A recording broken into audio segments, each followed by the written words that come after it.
There are moments in your life that arrive disguised as something ordinary, wearing the shabby coat of a Tuesday night or the quiet hum of a refrigerator.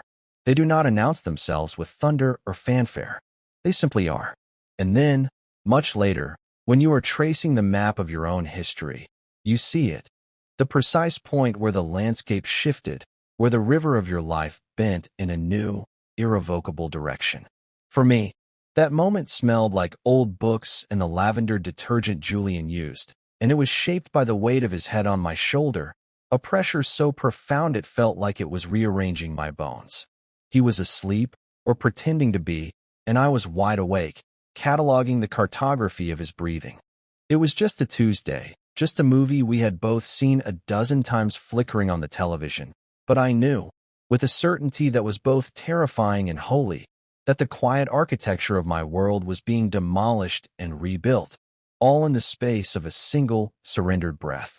I had loved Julian for 4 years before that Tuesday. For years of a friendship so deep and steady it felt like a law of physics. We had met in college, two celestial bodies pulled into the same unlikely orbit. I was the quiet one, the arts student who lived behind a camera lens, forever trying to capture the elusive grammar of light. Julian was everything else. He was the star engineering student, the captain of the swim team, the sun-drenched center of every room he entered. He moved with an uncomplicated confidence that I, in my muted world of shadow and aperture, could only admire from a distance. Our friendship should not have worked. By all social statutes, we were meant to be nothing more than polite acquaintances, two ships passing in the crowded, nocturnal sea of university life. But Julian had a habit of defying expectations, most of all his own. He noticed things. He saw me one afternoon in the campus library, hunched over a collection of Ansel Adams prints, and instead of walking by, he stopped. He asked what I was looking at. I, flustered and entirely unprepared for the full wattage of his attention, could only stammer something about the starkness of the landscapes, the way atoms could make a rock feel like it had a soul. Julian didn't laugh. He pulled up a chair and looked with me, really looked, and for the next hour, he asked questions. Not the condescending questions of someone feigning interest, but the curious, genuine inquiries of a mind wired to understand systems. He wanted to know about f-stops and developing times, about the chemical alchemy that turned light into a permanent memory.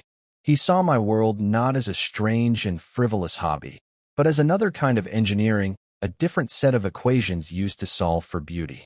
That was the beginning. Our friendship was built in the spaces between our two worlds. I would go to his swim meets, the chlorine-scented air thick with shouts and splashing, and I would watch him slice through the water, a study in fluid dynamics and raw power. I would take pictures, not of the race, but of the moments just before or after, the tension in his shoulders as he stood on the block, the exhausted relief on his face when he hauled himself from the pool, water streaming from his hair like liquid silver. He, in turn, would come to the darkroom with me, the scent of fixer and stop bath clinging to the air, and he would watch in near-reverent silence as I coaxed images from blank paper, as ghosts of faces and landscapes bloomed into existence under the dim red safety light. He called it my magic. I just called it breathing. And somewhere in those shared hours, in the quiet hum of the darkroom and the roar of the natatorium, I fell in love with him. It was not a sudden, cataclysmic event. It was a gradual erosion, like a coastline giving way to the patient, relentless tide. It was in the way he would tilt his head when he was listening, a small gesture of complete focus that made me feel like the only person on earth. It was in the casual way he would drape an arm over the back of my chair, the warmth of him a few inches from my skin, a proximity that set off a silent alarm in my chest. It was in his laughter, a bright, uninhibited sound that could momentarily convince me the world was a fundamentally good place. My love for him became a part of my internal landscape, a mountain range I learned to navigate every day. It was vast and beautiful and utterly impassable. I never said anything, of course. To say it would have been to risk the very foundation of my life. Our friendship was a carefully constructed ecosystem, a sanctuary. He was straight, for one thing. He had a girlfriend, Amelia, a smart, kind pre-law student who fit into his life with the same easy grace that he himself possessed. They were a perfect couple, golden and destined for a future of suburban comfort and well-adjusted children. To introduce my feelings into that equation would be like introducing a volatile, unknown chemical. It would cause a reaction, an explosion, and the fallout would contaminate everything. So I buried it. I built a room inside myself, soundproofed and locked, and I placed my love for Julian inside it. I learned to live with the muffled ache of it, the constant, low-frequency hum of a truth I could never speak. For 4 years, the system held. I was his best friend, his confidant, the quiet harbor where he could moor his boat when the seas of his own life got choppy. I listened to his anxieties about internships and his frustrations with thermodynamics.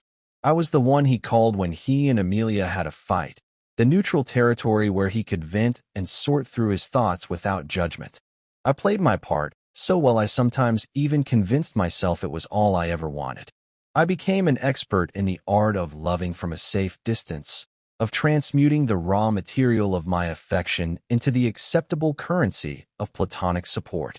My camera became my accomplice in this deception.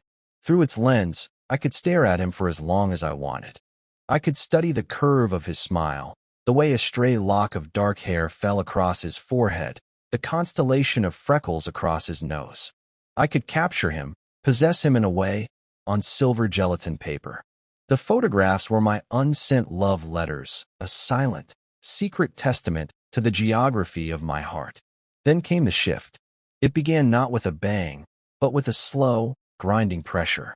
Julian had graduated a year ahead of me and landed a coveted job at a competitive software consultancy firm in the city.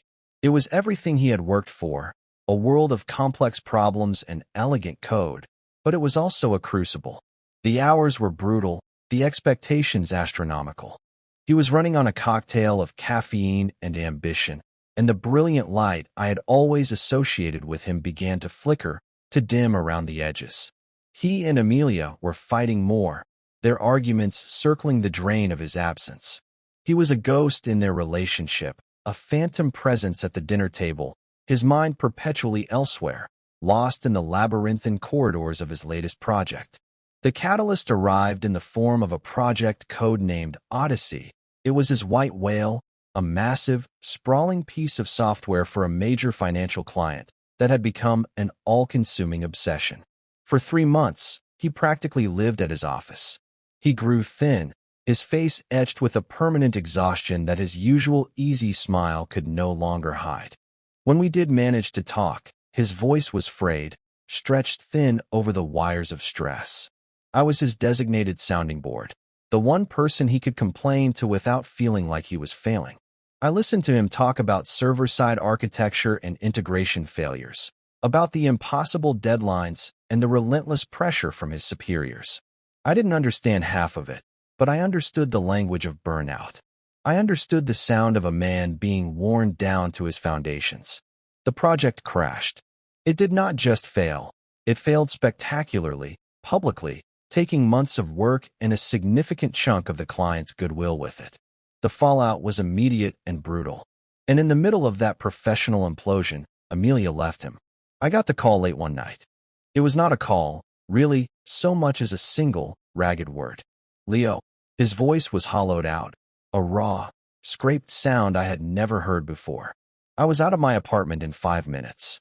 I found him sitting on the floor of his perfectly curated, now painfully empty apartment, surrounded by the ghosts of a life that had just been dismantled. He was not crying. He was just still, a statue carved from despair. He looked up at me as I walked in, his eyes wide and lost, like a child who had wandered too far from home. He did not have to say anything. The story was written in the stark emptiness of the room, in the single suitcase missing from the closet. He finally spoke, his voice barely a whisper. She said she couldn't do it anymore. She said she felt like she was dating a concept, not a person. I sat on the floor with him, not touching, just closing the distance. I did not offer platitudes or easy reassurances. There were none to give. I just sat with him in the wreckage, offering the silent testament of my presence. It was the only thing I had to give. We stayed like that for a long time, the silence broken only by the distant wail of a siren. Eventually, he leaned his head back against the wall and closed his eyes. "I don't want to be here tonight," he said, the words barely audible. Can I come to your place?" "Of course," I said. It was a simple request, a simple answer. But in that moment, something fundamental was altered. A boundary, previously solid and well-defined, had just become permeable. He was crossing a threshold, not just into my apartment, but into a space of vulnerability I had never seen him occupy. And I, by opening the door, was letting him in, knowing full well the danger it posed to the carefully guarded peace of my own heart. That night began the ritual. He slept on my couch, wrapped in my oldest quilt. I lay awake in my bed, listening to the unfamiliar sound of another person breathing in my small apartment. It felt both deeply strange and profoundly right. He left early the next morning before I was awake, a hastily scrawled note of thanks left on the kitchen counter. I thought that would be the end of it, a one-time port in a storm. I was wrong. 2 nights later, he was back. He showed up at my door with a pizza and a flimsy excuse about his internet being out. We ate in comfortable silence, watching some mindless action movie. And when it was over, he did not make a move to leave. He just sat there, looking at the television as the credits rolled, a kind of exhaustion radiating from him that seemed to go deeper than muscle or bone. "Is it okay?" he asked, not looking at me. "If I crash here again?" And so it began. The couch became his unofficial second bed. He started leaving a toothbrush in my bathroom, a change of clothes in my closet. Our lives began to braid together in a way they never had before. He was a quiet, unobtrusive guest. He was trying so hard not to be a burden, but I could see the immense effort it was costing him. He was a man adrift, and my small, quiet apartment had become his only anchor. I became a student of his grief, of his exhaustion. I learned the subtle tells of his worst days, the way he would rub the back of his neck, the slight downturn of his mouth that he thought he was hiding. I tried to maintain the old boundaries. I was his friend, his support system. That was my role. My own feelings were irrelevant, a dangerous undercurrent that had to be suppressed. But it was becoming harder. Having him so close, so vulnerable, was a constant, low-grade torture. Every night, I would lie in my bed, a thin wall separating us, and I would be acutely aware of his presence. I could hear the soft rustle of the quilt as he shifted, the quiet sigh he would let out just as he was falling asleep. The locked room inside me was beginning to strain at its hinges. The sound of my own heart was deafening in the silence. Then, one night, about a month into this new arrangement, the ritual evolved. A thunderstorm had descended on the city, a violent, percussive onslaught of rain and wind.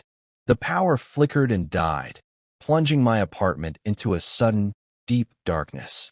I found a couple of candles, and we sat in their flickering, unsteady light. Julian was quieter than usual, his face a mask of shadows. He had a deep, almost primal fear of thunderstorms, a relic of a childhood incident he rarely spoke of. I could see the tension in his shoulders, the way his hands were clenched into tight fists. We sat there for hours, the storm raging outside. Eventually, the exhaustion won out. I told him I was going to bed. He just nodded, his eyes fixed on the rain lashing against the window pane. I went into my room, but I could not sleep. The sound of the storm was a physical force, but it was the silence from the other room that kept me awake. After what felt like an eternity, I heard a soft knock on my bedroom door. I opened it to find him standing there, a silhouette against the candlelit living room. He looked small, lost. "I can't sleep," he whispered, the words almost stolen by a clap of thunder. "I know this is stupid, but would it be okay if I just stayed in here? On the floor? I don't want to be alone." My heart did a slow, painful somersault in my chest. This was new territory. This was a line we had never approached before. Every rational instinct I possessed screamed at me to say no, to protect myself, to maintain the fiction of our friendship. But looking at his face, at the genuine, undisguised fear in his eyes, I could not do it. My own self-preservation was no match for his need. "Don't be an idiot," I said, my voice softer than I intended. You're not sleeping on the floor.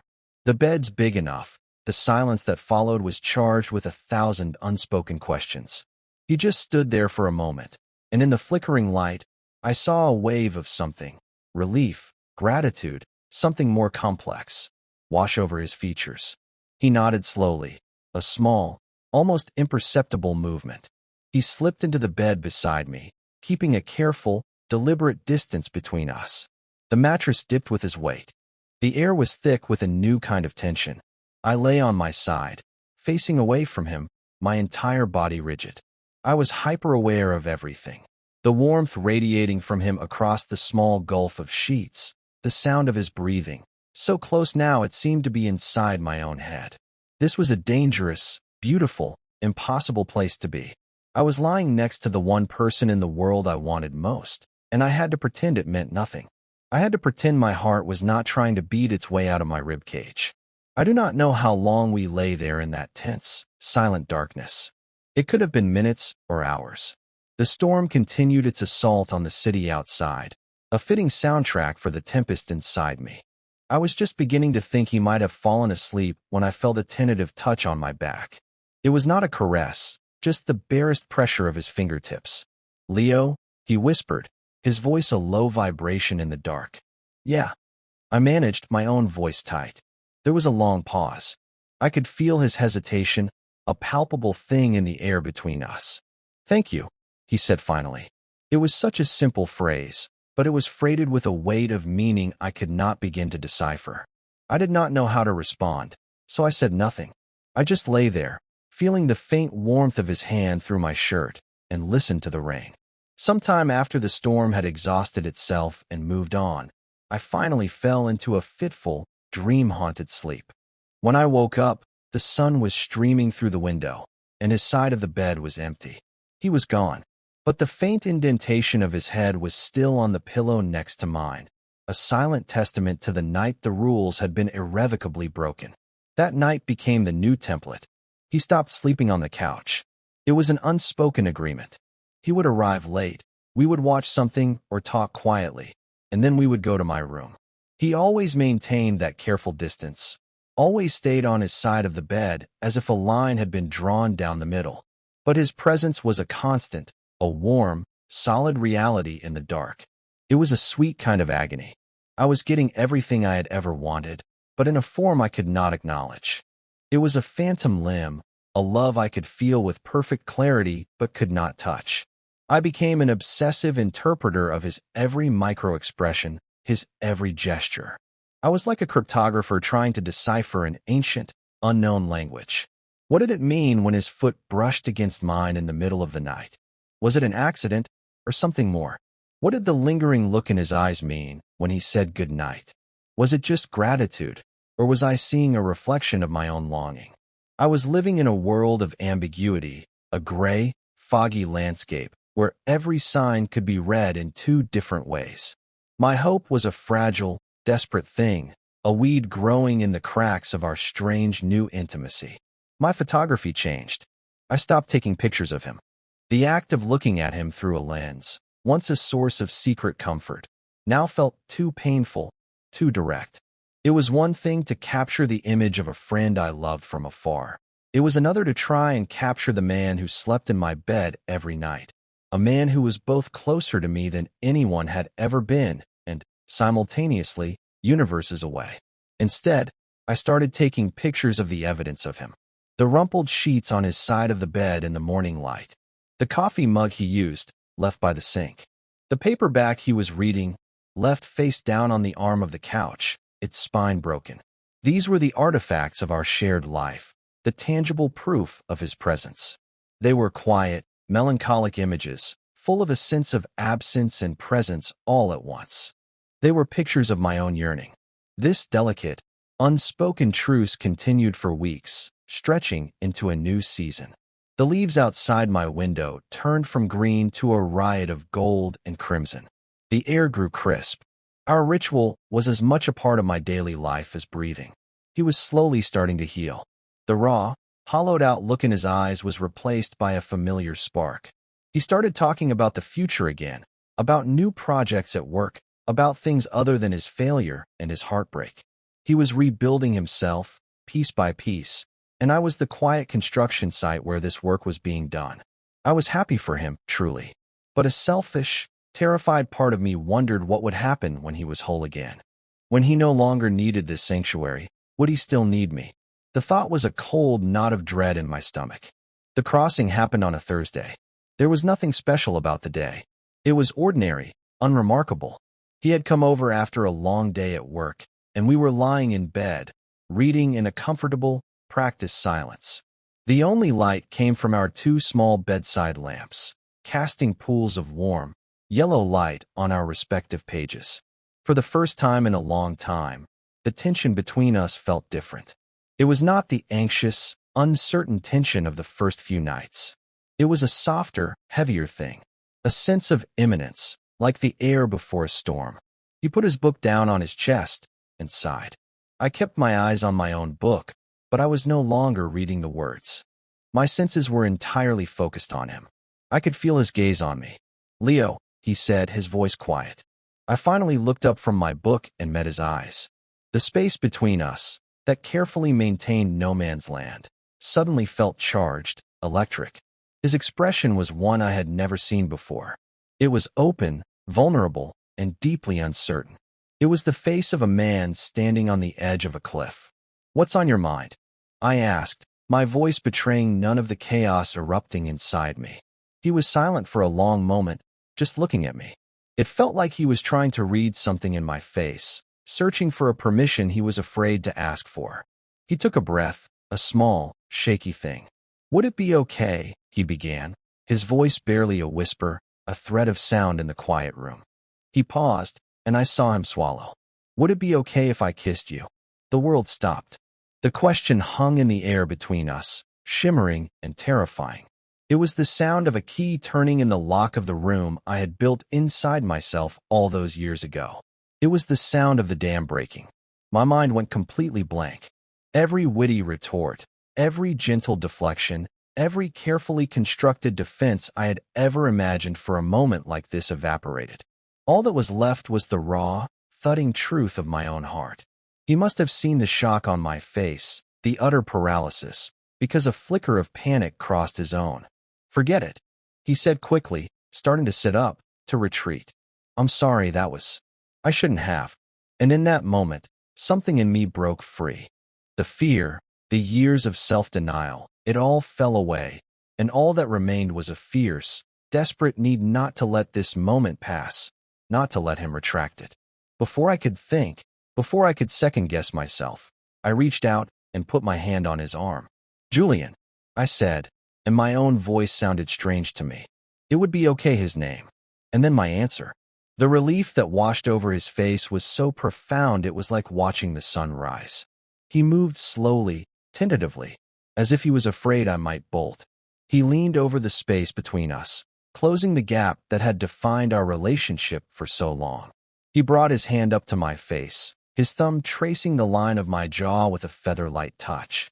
His eyes never left mine, and in their depths, I saw a mirror of my own terror and my own hope. And then he kissed me. It was not a passionate, cinematic kiss. It was not a kiss of hungry, pent-up desire. It was something quieter, something more profound. It was hesitant and soft, a question and an answer all at once. It was a confession. It tasted of mint toothpaste and a deep, soul-shaking relief. It was the most honest conversation we had ever had. My eyes fluttered shut, and I brought my own hand up to rest on the back of his neck, my fingers tangling in his soft hair. The kiss deepened slightly, a slow, gentle exploration. It felt like coming home to a place I had never been before. When he finally pulled back, it was only by a few inches. He rested his forehead against mine, his eyes still closed. We stayed like that, breathing the same air, our heartbeats a frantic, unsynchronized rhythm in the sudden, deafening silence. Neither of us spoke. There were no words for what had just happened. A line had not just been crossed, it had been erased. The map of our world had been completely redrawn. He was the one who broke the silence, his voice a ragged whisper against my skin. "Oh," he said. It was not a word of surprise or regret. It was a word of discovery.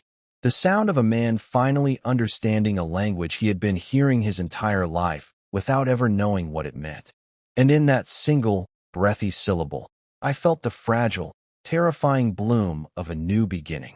I did not know what the morning would bring. I did not know if this was a momentary lapse or a permanent shift. But in that moment, with his forehead pressed against mine and the ghost of his kiss still on my lips, none of that mattered. For the first time in 4 years, the locked room inside me was silent. The door was wide open, and I was not afraid. I fell asleep that night curled against him, his arm draped possessively over my waist, his steady breathing a lullaby against my back.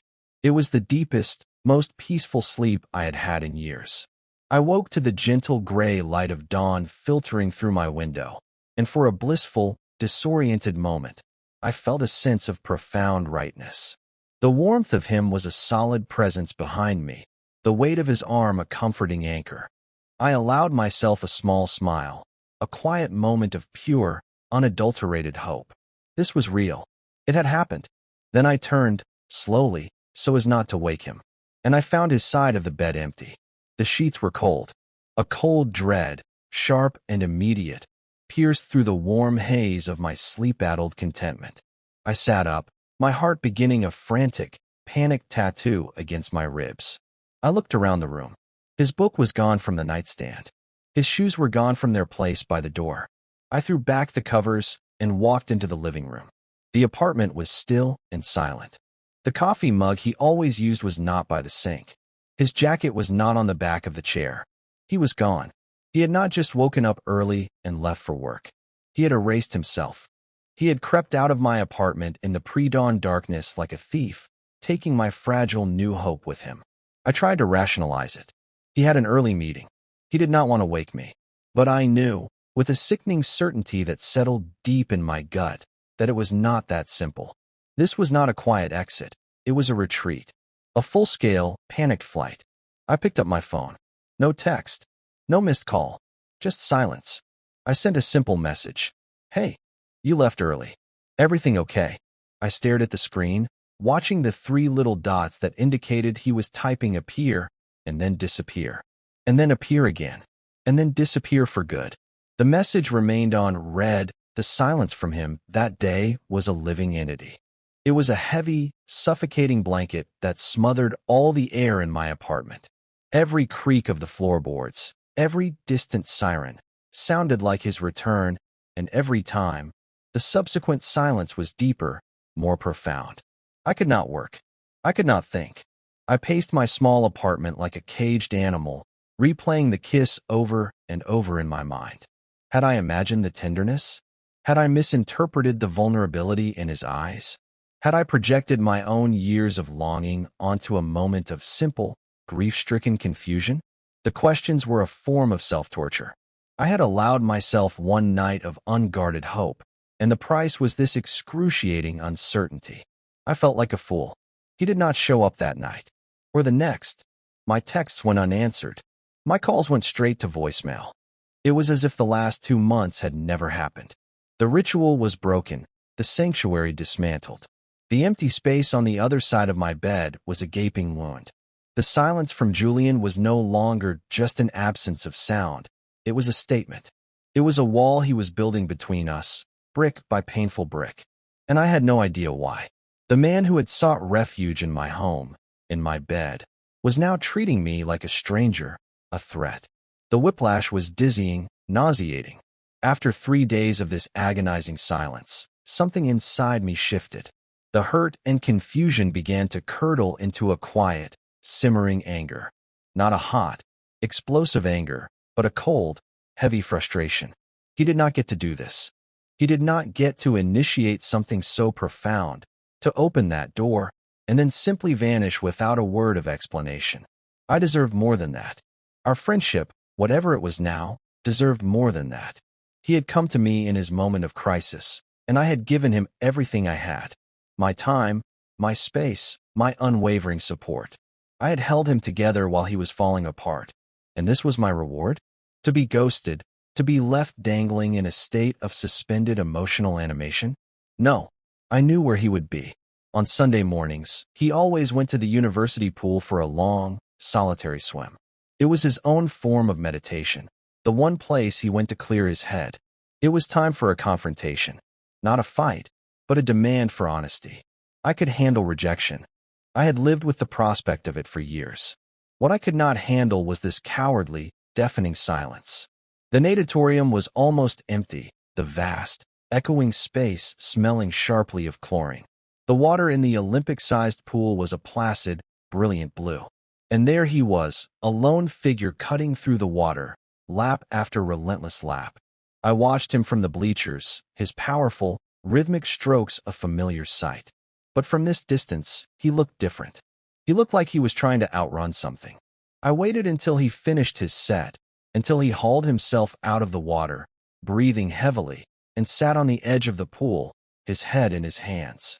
I walked down the steps, my footsteps echoing in the cavernous space. He heard me coming and looked up. When he saw it was me, his face closed off. The open, vulnerable man from my bedroom was gone, replaced by a guarded, anxious stranger. He immediately looked away, staring at the water as if it held some great fascination. "Julian," I said, my voice calm even. I sat down on the bleachers a few feet away from him, giving him space. "Hey," he mumbled, not looking at me. 3 days, I said, keeping my tone neutral. "You disappear for 3 days.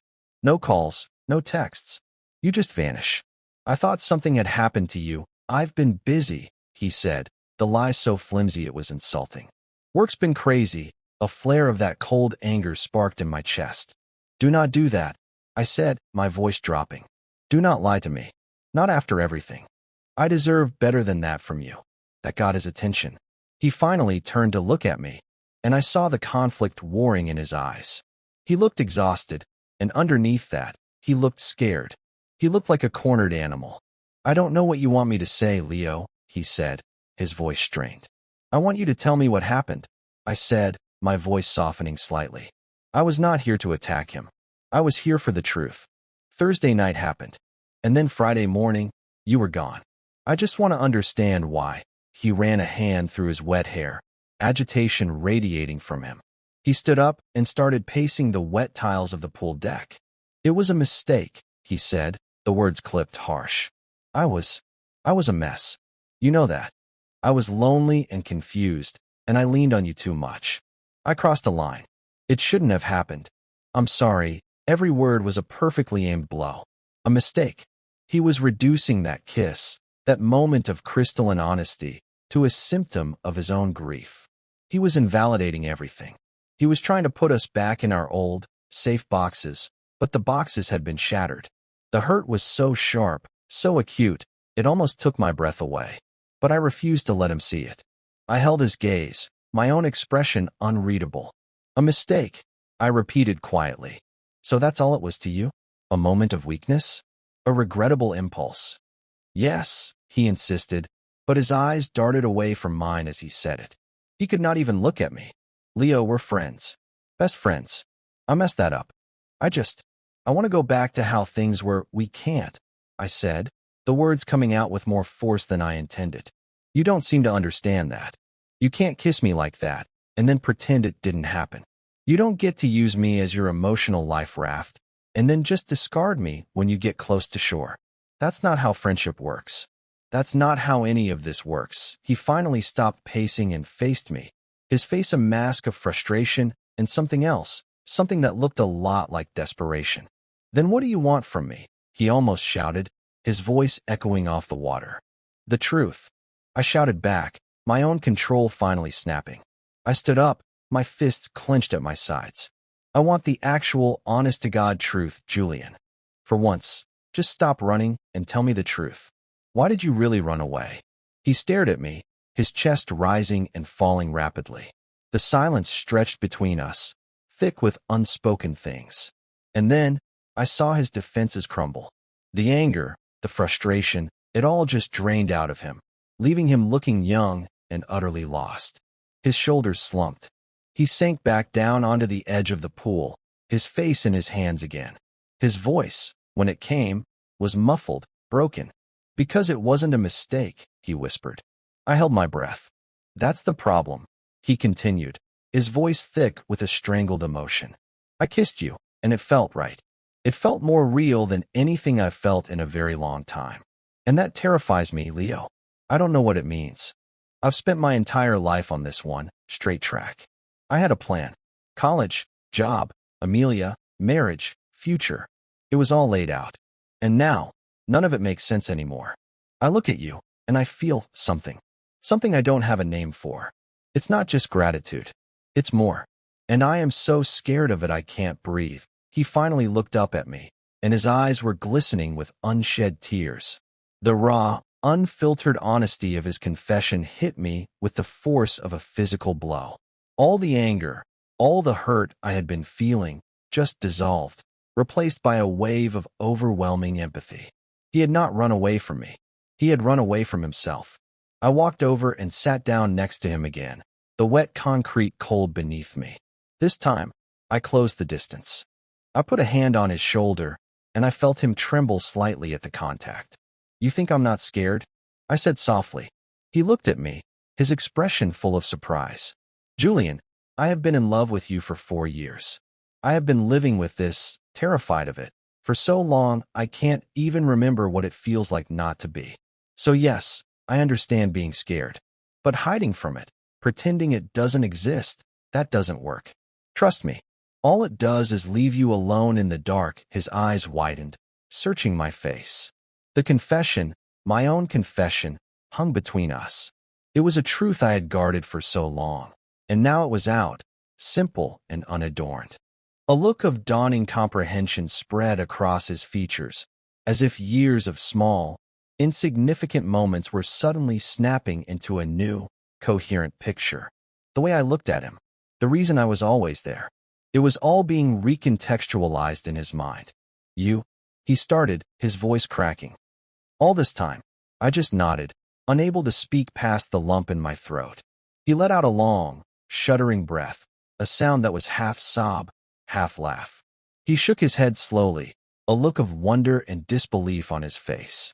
I'm such an idiot, he whispered, mostly to himself. I'm so stupid. He looked at me again, and this time, there was no fear in his eyes.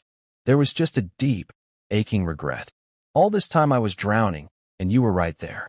I didn't know you were the shore. He leaned in, and this time, there was no hesitation. He rested his head on my shoulder, the same way he had on that long-ago Tuesday night that had started everything. But this time was different. There was no pretense, no ambiguity. It was a gesture of complete and utter surrender. I wrapped my arm around him, holding him close, the familiar scent of chlorine and Julian filling my senses.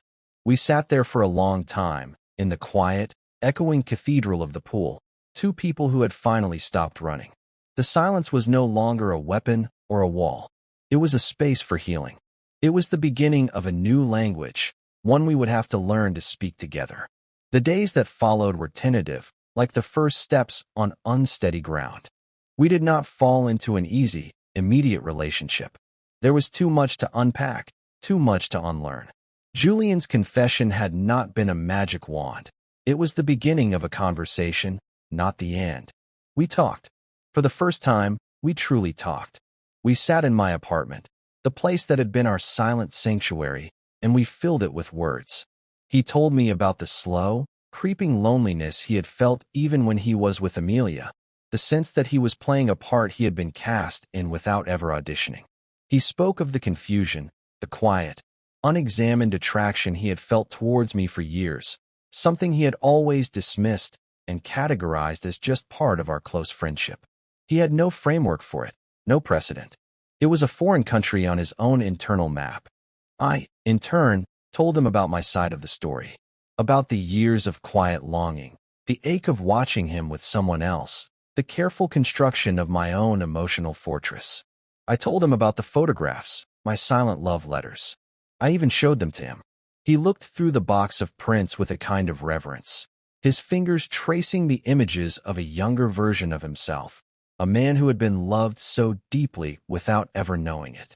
He did not say much, but I saw in his eyes that he understood. He understood the depth and the patience of my affection, and he was humbled by it. We were learning to be new people with each other. The old roles of charismatic athlete and quiet observer were no longer sufficient. We had to find a new dynamic, one built on the shaky, terrifying, and exhilarating foundation of mutual vulnerability. There were moments of awkwardness, of course. Moments where we would fall back into old patterns, where the ghost of our platonic friendship would stand between us, making a simple touch or a direct look feel charged and uncertain. But we navigated them. We learned to be patient with each other and with ourselves. The ritual of him sleeping at my place resumed, but it was transformed. There was no more pretense. He stayed because he wanted to be with me. The invisible line down the middle of the bed was gone. We slept tangled together, the simple, profound comfort of his body next to mine a nightly reassurance. Sometimes we would lie awake for hours in the dark, just talking, whispering secrets and fears and dreams into the quiet space between us. It felt like we were making up for years of lost time, of conversations we should have had long ago. In that darkness, stripped of all the external pressures and expectations, we were just Leo and Julian. And it was enough. One Saturday morning, I woke up to the smell of coffee. I walked into the kitchen to find Julian standing at my counter, wearing one of my old t-shirts, carefully pouring hot water over coffee grounds in a pour-over cone. The morning sun streamed through the window, catching the steam rising from the mug, illuminating the dust motes dancing in the air. He looked up as I entered and gave me a soft, sleepy smile. It was such a simple, domestic scene. But to me, it was everything. It was the future I had never allowed myself to imagine, unfolding in the quiet, mundane beauty of a Saturday morning. "Morning," he said, his voice still rough with sleep. "I figured you'd earned a few years' worth of coffee." I walked over to him and wrapped my arms around him from behind, resting my cheek against his back. He leaned into my embrace, his hand coming up to cover mine where they were clasped over his stomach. We stood like that for a moment, just breathing together, the scent of coffee and contentment filling the small kitchen. This was our new normal. It was not grand or dramatic. It was quiet, and it was steady. It was the feeling of a harbor after a long, treacherous storm. We did not define what we were, not right away. The labels, boyfriend, partner, felt too heavy, too inadequate for the delicate, new thing we were building. We were simply us. We were exploring this new territory together, one day at a time. He started bringing more of his things over, not out of necessity, but out of a desire to merge our lives. His favorite books started appearing on my shelves, his running shoes by the door. My apartment, once my solitary refuge, was slowly, beautifully, becoming our home. I started taking pictures of him again. But these new photographs were different. They were not the stolen, longing glances of before. They were intimate, collaborative. Pictures of him laughing, his face open and unguarded. A close-up of his hand resting on my thigh as we sat on the couch. His face, peaceful in sleep, the morning light tracing the curve of his cheek. My camera was no longer a barrier between us, a way to love him from a safe distance. It was a way of saying, "I see you, the real you, and you are beautiful." We began to heal in the beautiful, honest silence we had learned to create together. The wounds from his past, the failed project, the broken relationship, were still there, but they were no longer gaping. They were becoming scars, reminders of a journey that had, and probably, led him here, to me, and my own wounds, the ones carved by years of silent, unrequited love, were healing too.